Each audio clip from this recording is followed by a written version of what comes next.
계속해서 우리 아브라함 이야기를 살펴보도록 하겠습니다. 지난주까지 8번째 아브라함 이야기를 했고요. 이제 오늘 9번째 아브라함 이야기가 시작됩니다. 지난 주간 그리고 오늘 본문 바로 앞에 하나님께서 하나님의 사자들, 그러니까 하나님의 천사들, 하나님의 사람들 다 괜찮습니다. 하나님의 사람들을 3명 아브라함에게 보내셔서 아브라함과 사라를 통하여서 약속의 자녀를 낳을 것이라고 말씀해 주셨습니다. 이제 그 일이 지나고 난 다음에 하나님께서 보내신 그 하나님의 사자들 3사람을 두고 이 3사람들에게 아브라함에게 대하여서 이야기하는 것으로 오늘 본문이 시작됩니다. 그 첫 번째 이야기가 어떻게 시작되는가 하면은 하나님께서 이 3사람들에게 내가 앞으로 하려는 것을 아브라함에게 숨기지 않을 것이다 라고 말을 합니다. 그러니까 내가 하는 어떤 일들, 앞으로 행해야 될 일을 비밀 없이 아브라함에게 다 얘기하고 할 것이다 라고 이렇게 말을 합니다. 자, 이 하나님께서 아브라함에게 말하는 이 내용 안에서 아브라함과 하나님과의 관계가 하나 나타납니다. 자, 오늘 22절에 또 하나 중요한 게 이런 내용이 나옵니다. 아브라함이 하나님 앞에 섰는데 어떻게 서 있는가 하면은 무릎 꿇고 경배하고 두려워 떨고 이게 아니고 그냥 하나님 앞에 아브라함이 직면해서 서 있는 겁니다. 여기 어떤 뉘앙스가 있는가 하면은 굉장히 편안하게 서 있다는 것입니다. 우리말로 좀 더 쉽게 말하자면은 제가 그런 폼을 한번 상상해 볼게요. 그냥 오른손으로 호주머니에 손 넣고 이래 가지고 그리고 왼손은 이렇게 자유롭게 우리가 흔히 얘기할 때 이렇게 하는 것처럼 그리고 고개도 경직되지 않고 자유롭게 이렇게 좀 흔들흔들 거려가면서 좀 어떤 어른들이 보면 좀 까불락 촐싹거리는 이런 폼하고 마찬가지입니다. 이 거룩하신 하나님 앞에 아브라함이 서 있는데 이게 경배하거나 두려워 떨거나 무릎을 꿇거나 엎드린 게 아니고 정말로 스스럼 없이 이렇게 얘기를 하고 있는 이 모습이 오늘 22절에 하나님 앞에 아브라함이 서 있는 모습입니다. 자, 여러분, 그러면 여러분들이 멀리서 하나님과 아브라함이 대화하고 그리고 하나님은 아브라함에게 아무것도 숨기지 않고 모든 것을 다 얘기하고 그리고 얘기하는 이 2사람의 태도가 굉장히 자유롭고 굉장히 편하게 보입니다. 자, 여러분들은 이 2사람을 어떤 관계라고 생각하시겠습니까? 그럼요, 친구 관계죠. 친구 관계라고 말은 안 할 수 있겠지만 아주 친한 사이입니다. 그죠? 이 2사람은 주종 관계가 아닙니다. 지금 주종 관계인데 호주머니에 손 놓고 이렇게 얘기하겠습니까? 그렇지 않죠. 친구 관계입니다. 아주 친한 사이입니다. 그리고 오늘 이 하나님께서 3명의 사자들에게 아브라함에게 말하는 내용 그리고 하나님 앞에 서 있는 아브라함의 태도 이것을 볼 때 영락없이 아브라함은 하나님의 친구입니다. 물론 창세기를 우리가 보면은 아브라함이 하나님의 친구였다라는 말은 없습니다. 그러나 이후로 하나님과 아브라함의 만남 대화를 보면은 굉장히 친한 친구 사이하고 똑같습니다. 우리 이사야 41장 8절을 보면요, 하나님께서 이스라엘 백성들에게 이렇게 말합니다. 이스라엘 백성들아, 너희는 나의 친구 아브라함의 자손들이다 이렇게 말합니다. 물론 여기서 초점은 이 이스라엘 백성들을 하나님께서 보호하고 인도하실 것이라고 약속을 하는데 그 이스라엘을 지칭할 때 앞에 아브라함의 후손이라고 말을 합니다. 근데 아브라함의 후손이라고 말하는데 아브라함을 하나님께서 직접 나의 친구 아브라함의 후손이다 이렇게 말을 합니다. 그리고 난 다음에 하나님의 친구 아브라함의 후손들에게 약속을 하는데 그 약속이 이사야 41장 1절로 보면은 이 약속이 3번이나 똑같은 내용으로 3번이나 반복됩니다. 그 내용이 무엇인 줄 아십니까? 두려워하지 말아라. 내가 너를 도와주겠다라는 겁니다. 여기 3번이나 반복됩니다. 왜 하나님은 이스라엘 백성들을 그렇게 계속해서 3번이나 반복해서 도와주시겠다고 약속합니까? 그럼요. 뭘 그게 어렵습니까? 제가 이때까지 설명했는데 친구 아들이니까 친구 딸이니까 그런 겁니다. 친구 자녀니까 내 가장 친한 친구 자녀니까 하나님께서 책임지고 너를 보호하고 도와주시겠다. 그러니까 두려워하지 말아라라고 말을 하는 것입니다. 자, 다윗이 왕이 되어서 찾고자 했던 사람이 한 사람이 있었습니다. 그 사람은 사울의 손자인데요. 누군가 하면은 머비보셋입니다. 자, 사울의 손자 머비보셋하고 다윗 왕하고 이 신분과 위치와의 관계를 볼 때 이 두 사람이 친한 사이가 되겠습니까? 아주 원수 사이가 되겠습니까? 이게 사실은요, 신분과 위치를 보면 원수 사이입니다. 왜냐하면은 사울이 왕이 되고 사울이 다음에 다윗이 왕이 될 것을 두려워해서 계속해서 공격했잖아요.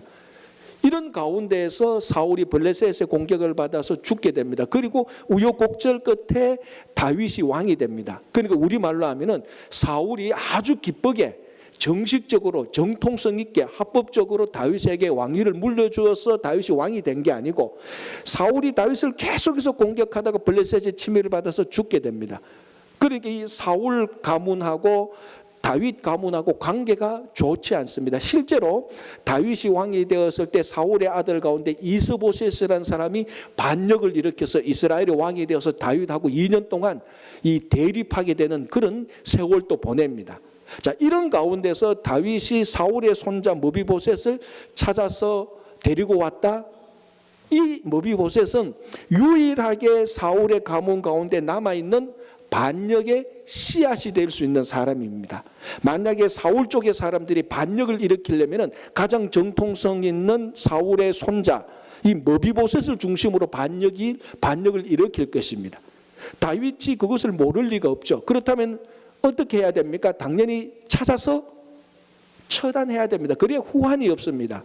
그런데 다윗이 머비보셋 이 반역의 씨앗이 될 수 있는 반역의 씨앗 앞으로 후환이 될 수 있는 머비보셋을 데리고 와서 처단하는 게 아니고 그 반대로 이 머비보셋을 다윗의 아들처럼 왕자처럼 회복시켜 주시고 사울의 재산을 다 이 머비보셋에게 다 넘겨줍니다. 왜 이랬죠? 그럼요. 머비보셋이 요나단의 아들이었기 때문에 그렇습니다. 요나단이 누굽니까? 다윗의 가장 친한 친구. 요즘 우리 10대 아이들 말로 하자면 뭡니까? 이게 베프입니다. 베프. 뭐죠? 베스트 프렌드. 가장 친한 친구입니다. 그러니까 이 머비보셋은 아주 묘한 사람이에요. 다윗이 왕의 입장으로서 볼 때는 반역자가 될 수 있는 사람인데 자기 친구 관계로 보면 친구 아들입니다. 그래서 다윗은 친구 아들로 보고 머비보셋을 데리고 와서 회복시키고 왕자처럼 대우합니다. 이유는 하나입니다. 반복해서 말씀드리지만 친구 아들이니까. 하나님께서 이스라엘 백성들을 왜 도와주고 두려워하지 말라고 말합니까? 나의 친구 아브라함의 후손들이니까. 그 하나님께서 이사야 선지자를 통해서 선포하는 겁니다. 자, 오늘 본문에 하나님께서 아브라함에게 내가 아무것도 숨기지 않겠다. 이 말은 너가 나의 친구라는 것입니다. 여러분, 부부 사이에도 많은 비밀이 있습니다. 그렇죠? 특별히 비자금 숨겨놓은 거. 절대로 자기 배우자한테는 말하지 않습니다. 부부 사이에도 비밀이 있고요. 부모 자녀 사이에도 비밀이 있습니다. 그런데 친구 사이에 비밀이 있으면 그건 친구가 아니에요. 가장 친한 친구 사이에는 비밀이 없어야 친구가 되는 겁니다. 이 두 사람 사이에는 온갖 비밀 얘기를 다 하지만 다른 사람들에게는 비밀을 지켜줍니다. 이게 친구입니다. 하나님께서 아브라함에게 모든 비밀을 다 얘기하겠다고 말을 했습니다. 아주 친한 친구입니다. 그 후손들을 하나님의 친구 아브라함의 후손들을 하나님께서 지키고 보호하니까 두려워하지 말아라라고 말을 합니다. 자, 우리가 아브라함이 가졌던 믿음을 우리가 계속해서 가지고 그 믿음의 길로 간다면 우리는 아브라함의 후손입니다. 그러면 뭡니까? 우리가 아브라함의 후손인데 하나님의 친구 아브라함의 후손이라면 하나님께서 지켜주시고 도와주실 것입니다. 아무 염려하지 않아도 됩니다. 우리 믿음의 선진이 하나님의 친구 아브라함이라면 아브라함의 친구 되는 하나님이 우리를 오늘도 지켜주시고 내일 또 지켜주실 것입니다. 자, 이제 드디어 하나님께서 아브라함에게 하나도 숨기지 않고 말하는 은밀한 비밀 이야기가 하나 있습니다. 그게 뭡니까? 소돔과 고모라에 대한 심판입니다. 그래서 오늘 본문 보면은 하나님께서 소돔과 고모라에 죄악이 가득 차서 그 부르짖음이 너무 많으니까 하나님께서 그 죄악의 부르짖음을 듣고 내가 한번 내려가 봐서 조사해서 정말 죄악이 많으면은 그 소돔과 고모라를 심판하겠다는 겁니다. 이거 하나님께서 아브라함에게 얘기 안 해도 됩니다. 하나님께서 그냥 소돔 고모라의 죄악을 보고 그냥 심판하면 됩니다. 그런데 하나님께서 아브라함에게 꼬치꼬치 얘기 다 합니다. 왜? 친구니까. 그래서 이 소돔과 고모라에 대한 그 얘기를 다 앞으로 하나님께서 할 계획을 다 세웁니다. 그 얘기를 듣고 아브라함이 어떻게 합니까? 하나님 아버지 뜻대로 하소서 이렇게 말합니까? 그러니까 하나님이 하려는 그 계획에 급격한 제동을 겁니다. 그 제동을 거는 내용이 뭡니까? 하나님, 의인을 악인과 함께 심판하는 것이 하나님의 원래 공의로운 마음에 합당하지 않잖아요. 그 소돔과 고모라에 의인이 있다면은 악인을 심판하려고 하다가 의인까지도 같이 심판하게 될 것이 아닙니까? 그건 하나님의 마음이 아니지 않습니까? 이렇게 첫 번째 시동을 걸고 만약에 소돔 고모라에 의인이 50명이 있다면 그 의인을 보고 소돔과 고모라를 심판하는 것을 취소해 주십시오. 이제 아브라함이 그렇게 얘기를 하는 겁니다. 그러니까 50명하고 가만히 생각해 보니까 이게 안 되겠거든요. 5명 줄입니다. 45명. 또 생각하니까 안 되잖아요. 40명. 또 줄입니다. 이제는 30명. 또 안 돼요. 20명. 또 안 돼요. 10명. 제가 이렇게 설명해도 지겹죠. 듣는 하나님은 얼마나 지겹겠습니까? 아니 우리 한국말로도 3세판인데 3번 깎아줬으면 됐지. 이거 5, 6번씩 깎아줘서 10명까지 내려갑니다. 그러니까 이걸 가르쳐서 우리가 아브라함이 하나님께 중보하는 것입니다. 또는 중보 기도를 하는 것입니다. 소돔과 고모라에 있는 사람들을 위하여서 아브라함이 하나님께 나가서 의인 10명이라도 있으면 살려달라고 중보하는 것입니다. 또는 중보 기도를 하는 것입니다. 여러분 이 5번이나 6번이나 자꾸 자기 말을 번복하는 것 이거 참 쉽지 않습니다. 그리고 하나님 앞에 마치 공격하듯이 따지듯이 의인을 악인과 함께 멸망하면 어떡합니까? 막 좀 얼굴이 울그락불그락 하듯이 해서 이렇게 말합니다. 어떻게 해서 왜 아브라함은 하나님께 이렇게 끈질기게 공격적으로 중보할 수 있었습니까? 왜 그렇습니까? 그럼요. 아브라함은 하나님의 친구이기 때문에 그렇습니다. 여러분 친구 사이에 몇 번 물을 수 있잖아요. 진짜 친한 친구면 10번, 20번 또 물어줍니다. 계속해서. 지금 하나님과 아브라함은 친구니까 이 아브라함이 자기 친구 하나님의 마음을 알고 있거든요. 그래서 50명 그러다가 45번요. 40명 계속 물읍니다. 50명 안 되겠다. 45, 40, 30, 20, 10 계속해서 물읍니다. 왜? 그래도 하나님이 해줄 줄 아브라함은 아니까요. 아브라함은 하나님의 마음을 압니다. 왜? 가장 친한 친구이기 때문에 그렇습니다. 그래서 아브라함은 하나님께 중보하고 또는 중보 기도를 합니다. 가끔 신앙생활 하면서 이제 우리가 이런 기도 제목도 있으면 같이 기도합시다. 그러면 특별히 우리 이민 생활 하시는 분들, 여러분들 기도를 하지 않는 또는 기도를 못하는 가장 중요한 이유가 무엇입니까? 우리 다 아는데 사실 그렇잖아요. 바쁘고 피곤하고 시간이 없으니까 그게 1번입니다. 그죠? 이 새벽에 5시, 6시 내가 일어나서 하루 종일 직장 생활하고 오면 8, 9시에 와서 저녁 먹고 하면 10시, 11시 피곤한데 언제 기도할 시간이 있습니까? 맞습니다. 그 얘기 듣고 보면은 정말로 충분히 공감이 되는 겁니다. 사실 우리가 겉으로 보면은 피곤하고 바빠서 힘들어서 기도하지 못하거나 안 하는 것이 틀린 말이 아닙니다. 그러나 진짜로 우리가 하나님께 중보하지 못하고 기도하지 못하는 진짜 이유는 바쁘고 피곤하고 힘든 것은 2번째입니다. 첫 번째 이유가 뭔 줄 아십니까?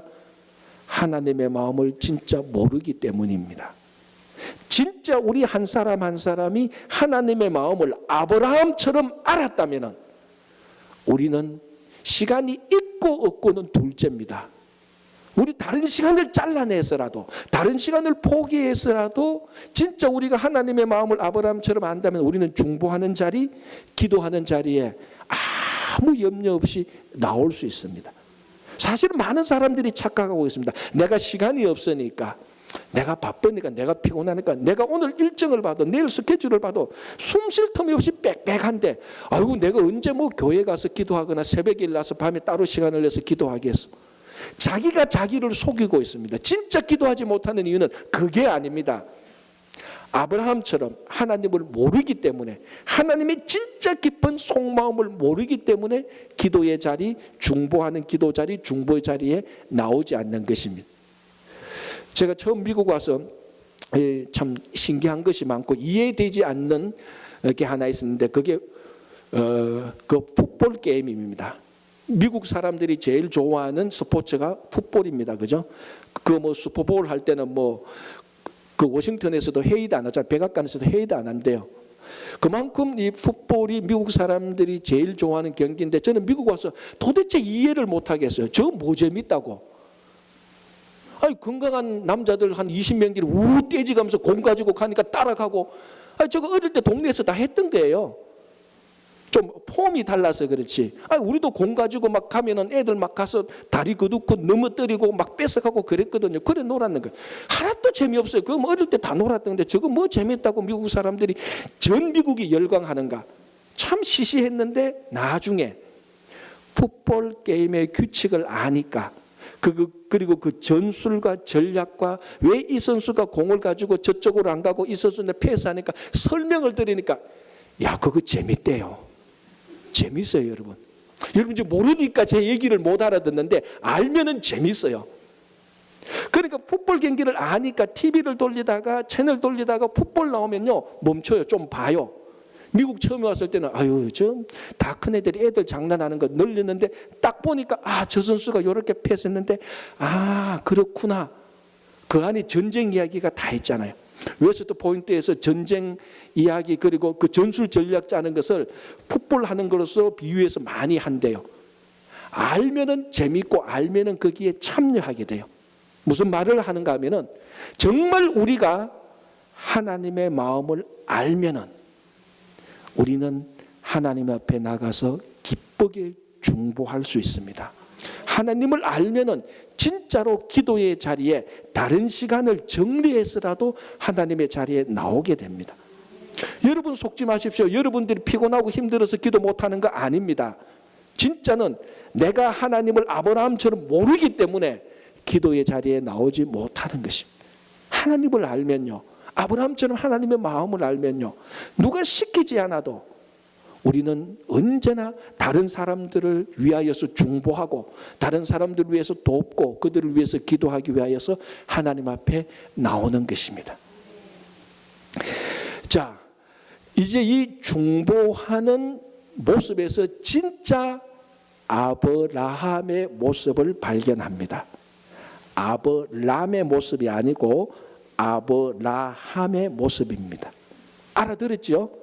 자, 아브라함의 뜻은, 원래 아브라함의 이름은 아브람입니다. 아브라함의 뜻은 존귀한 아버지, 고결한 아버지입니다. 참 좋은 의미예요. 그러나 아브람에서 아브라함으로 바뀌게 됩니다. 아브라함은 많은 사람들의 아버지 또는 열국의 아비입니다. 아브람, 혼자 고결하고 혼자 존귀한 사람은요, 다른 사람을 위해서 기도하지 않아도 됩니다. 자기 혼자 고결하면 되니까. 그러나 아브람이 아니고 아브라함이 되었을 때, 열국의 아버지가 되었을 때는 다른 사람들이 아프고 힘들 때는 그 사람들을 돌봐야 되고 그 사람들을 위해서 기도해야 되는 것입니다. 그래서 오늘 아브라함이 되고 난 다음에 소돔과 고모라에 있는 사람들을 위해서 아브라함이 하나님께 나와서 중보하는 것입니다. 이 아브라함이 소돔과 고모라에 있는 사람들 한 번도 만나본 적 없습니다. 아브라함은 소돔 고모라에 간 적이 없습니다. 그 사람 얼굴도 모릅니다. 이름도 모릅니다. 어떻게 삶을 살았는지도 모릅니다. 그럼에도 불구하고 아브라함, 열국의 아버지, 많은 사람들의 아버지는 그 사람들이 소돔과 고모라의 얼굴도 이름도 모르는 사람들이 심판받아 멸망하는 것을 막기 위하여서 아브라함이 하나님 앞에 서서 중보하는 것입니다. 이게 아브라함의 진짜 모습인데 이게 바로 우리 교회와 성도들의 진짜 모습이 되어야 되는 것입니다. 탈무드에 이런 내용이 있습니다. 누구든지 자기 이웃에게 자비를 베푸는 사람은 아브라함의 후손이다. 누구든지 자기 이웃에게 자비를 베풀지 않는 사람은 아브라함의 후손이 아니다라는 것입니다. 별 어떤 특별히 뛰어난 통찰을 가진 내용은 아닙니다. 그러나 여러분 한번 생각해 보십시오. 이 내용이 탈무드에 적혀 있다는 것입니다. 무슨 말인가 하면 탈무드는 유대인을 위한 지혜의 책입니다. 모든 인종적 유대인은 자기가 자기 자신을 아브라함의 후손이라고 믿고 있습니다. 그런데 그 탈무드를 펼쳐보니까 누가 아브라함의 후손이라고요? 자기 이웃에게 자비를 베푸는 사람이 아브라함의 후손이랍니다. 인종적으로 이스라엘을 아브라함의 후손이 아니고 탈무드에 유대인을 위한 책에 만약 당신이 인종적으로 이스라엘이라 할지라도 이웃을 위하여서 자비를 베풀지 않는다면 아브라함의 후손이 아니다라는 것입니다. 자, 이것을 우리 삶에 적용시켜서 이렇게 표현해도 됩니다. 정말 이웃 또는 다른 사람을 위해서 기도하지 않고 다른 사람들을 위해서 관심을 드러내지 않는다면 더 이상 그것은 아브라함의 후손도 아니고 교회가 아닌 것입니다. 가장 기본적인 내용이죠. 교회와 성도는 기본적으로 나 말고 다른 사람을 위해서 중보할 줄 알아야 되고 그 사람의 어려움에 처했을 때 그 사람을 위해서 진심으로 기도할 줄 아는 것이 교회와 성도의 기본입니다. 이것이 십자가에서 그대로 이루어진 사건 아닙니까? 여러분, 가장 위대한 중보자가 누굽니까? 예수 그리스도입니다. 예수 그리스도께서는 십자가에서 자기 자신의 몸 전체를 내어주어서 다른 사람들을 살리기 위하여서 십자가에 달려 돌아가신 것입니다. 그래서 정말 우리가 영적으로 아브라함의 후손이다라는 말은, 정말 우리가 진정한 교회와 진정한 성도라는 말은 다른 사람들을 위해서 기도할 줄 알고 정말 다른 사람들을 위해서 간절히 도와줄 줄 아는 그 자리에 서는 것이 영적 아브라함의 후손의 자녀들인 것입니다. 자, 이제 정말 비밀리 했던 것을 한번 보겠습니다. 왜 하나님께서 소돔과 고모라를 멸망시키려고 했습니까? 왜 심판하려고 했습니까?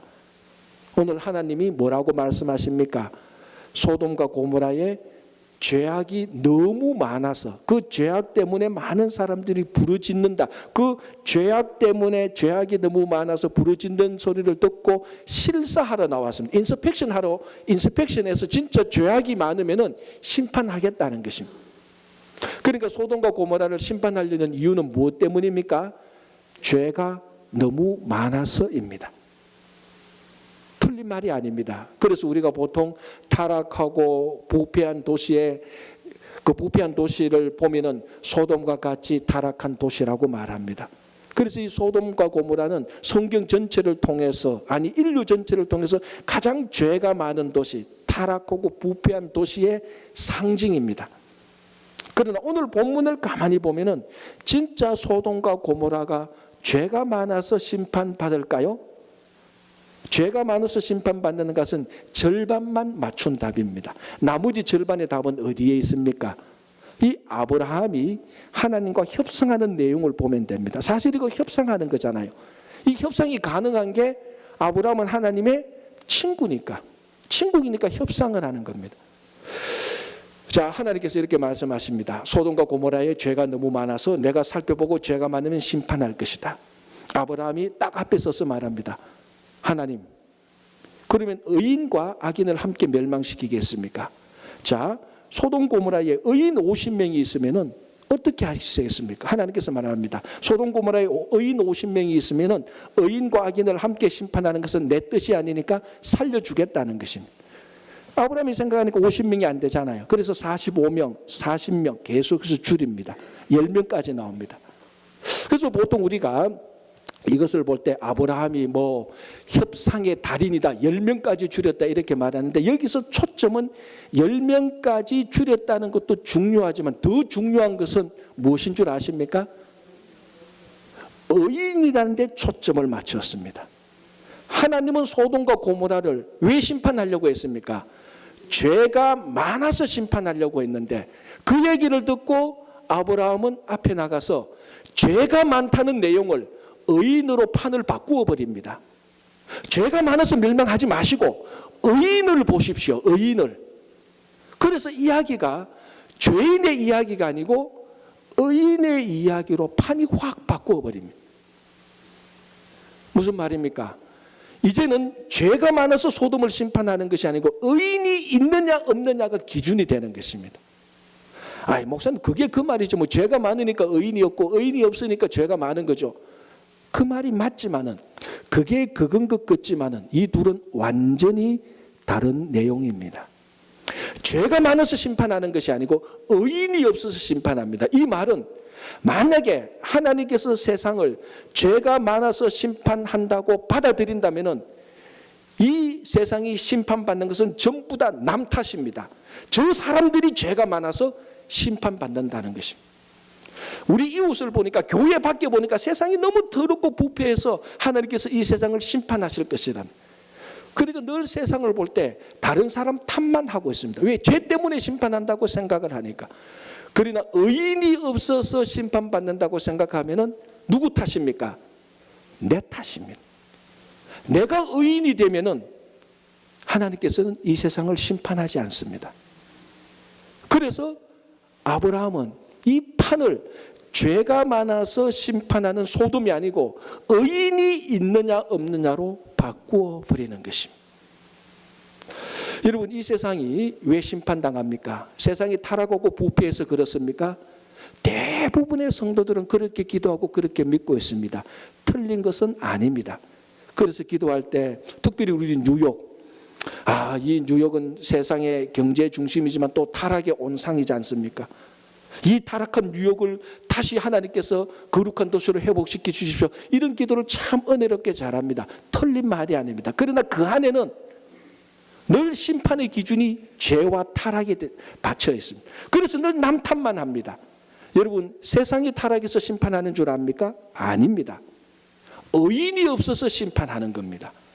그래서 세상이 아무리 타락하든지 말든지 하나님은 세상의 타락을 보는 것이 아니고 교회와 성도가 정말 의인인지 아닌지 그걸 보는 것입니다.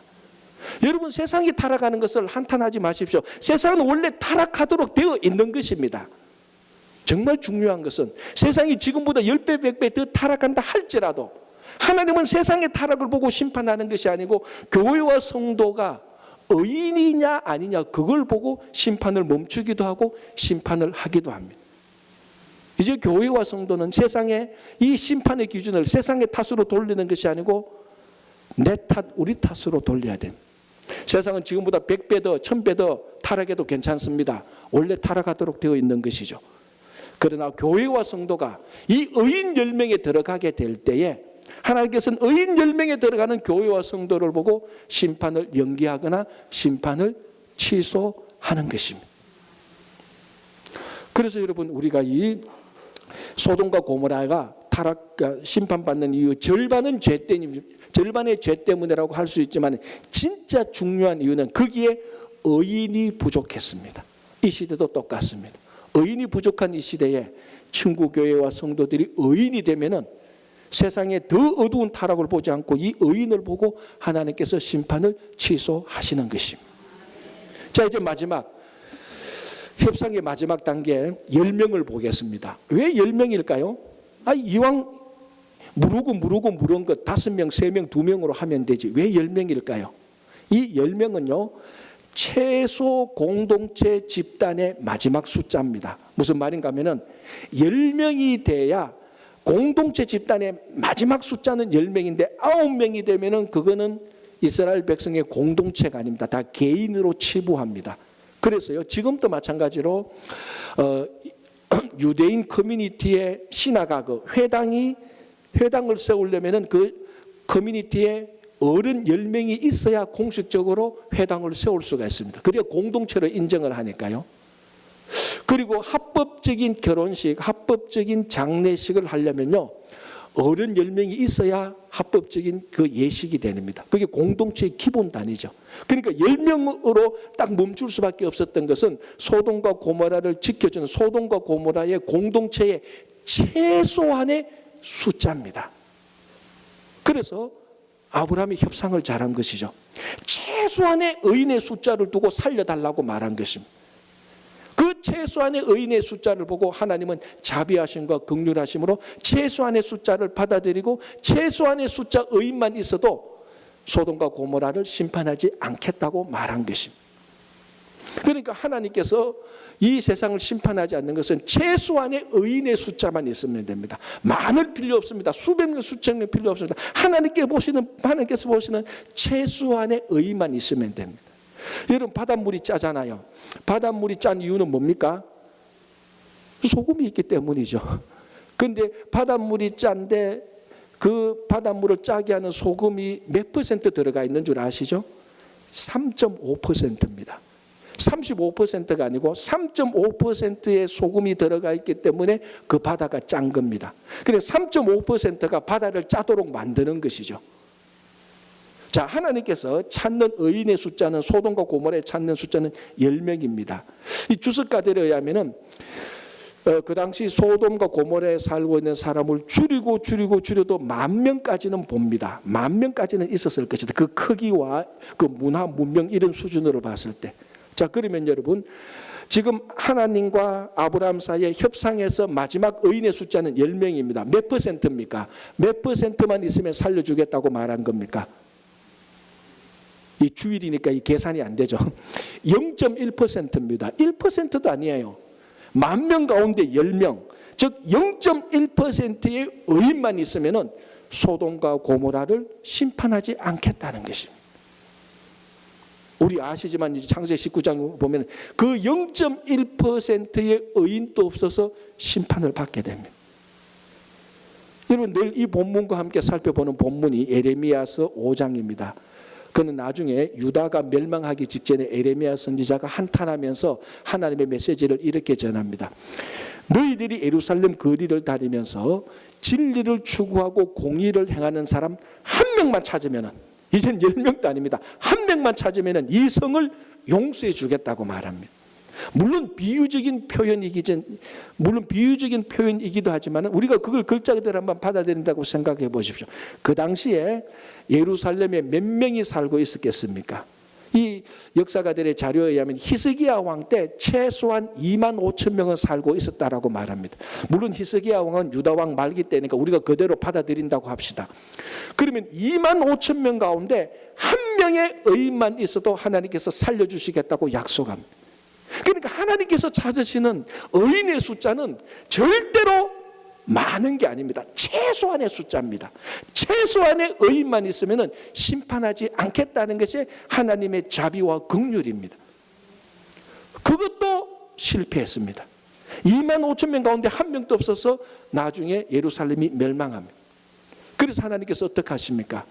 이제는 70억 가운데 한 명을 찾습니다. 그 한 명이 예수 그리스도입니다.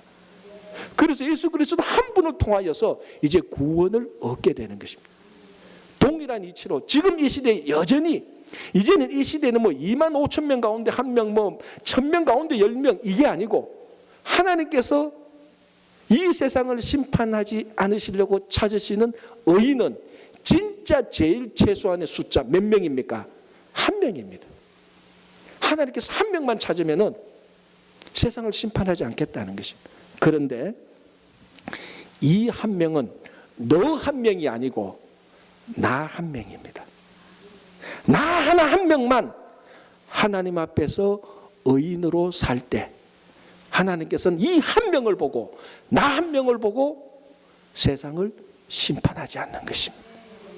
여기에 교회의 사명이 있습니다. 여기서 성도의 삶의 태도가 나오는 것입니다. 너 하나 의인이 되라가 아니고 이제는 하나님께서는 한 명만 찾는데 나 하나 한 명만 의인이 된다면 하나님께서 나 하나의 중보를 들으시고 나 하나의 중보 기도를 들어주시겠다고 약속을 하시는 것입니다.